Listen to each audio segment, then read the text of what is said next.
For my last Trail Boss episode of the season, I decided to stay on the East Coast, head up to Connecticut, and check out a trail called Northern Exposure.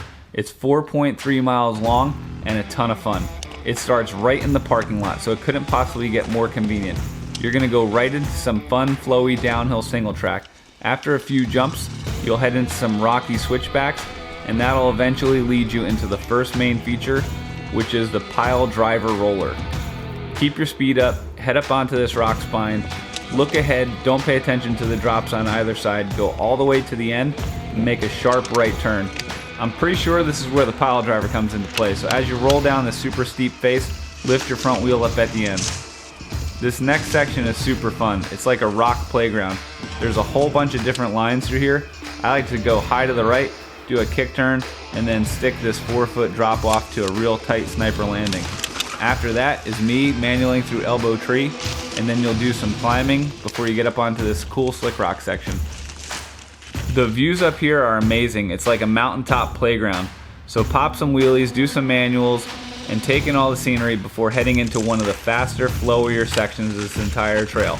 When you're riding slick rock, the best way to stay on track is to follow the blue groove. That's going to head into this off-camber section, and if you maintain your speed, you can do a really cool gap jump, but make sure you stay to the right and hug this tree as tight as possible because the landing is super narrow.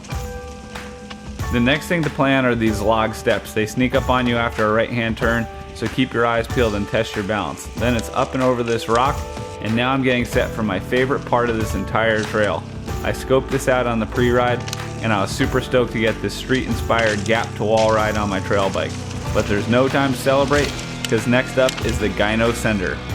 It's a really fun log jump between two trees. The sun was starting to set and I was only about halfway done, so I knew I needed to pick up the pace. But there's so many fun features to play on, like log rides and rock rollers, I had to hit them all. If you've ever in Northern Exposure, you'll know this next jump, but I decided to get in a couple extra cranks and send it extra far. It was time for some climbing, and since I had been sticking mostly to the trail up until this point, I decided that I needed to throw in some personal touch and add a little trials line along the way. So I pulled off to the right, went up and over these rocks, squeezed in between the tree, and headed back onto the trail. This next section is a classic East Coast rock garden, so like I've said in other videos, keep your weight back and your pedals turning and just power through this stuff. This next rock spine is an established line, but I wanted to make sure that I rode on the top and made it as technical as possible. Couple last rock drop-offs and you're out onto this fire road. It's going to feel like you're done, but you still have one more last tech bonus loop to do. So after you cross the stream, duck into your left and hit it up. You can see from the snow on the ground, it's pretty cold out.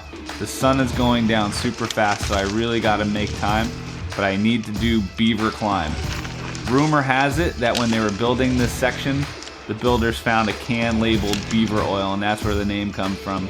But you can see the trail is off to my left, and now it crosses over to my right, but I'm going to stay high on this ridge and go until I come up to this branch, and that's going to tell me when I need to turn, and I duck into my right for another steep rock roll down. One more rock roller and then it's all double track back to the car. Since it was getting dark so quick, I decided to ride some wheelies since those are scientifically proven to be faster. And as the sun set on my ride and season 2 of Trail Boss, I was pretty stoked to head back to the parking lot and throw out some high fives because you just watched me finish Northern Exposure.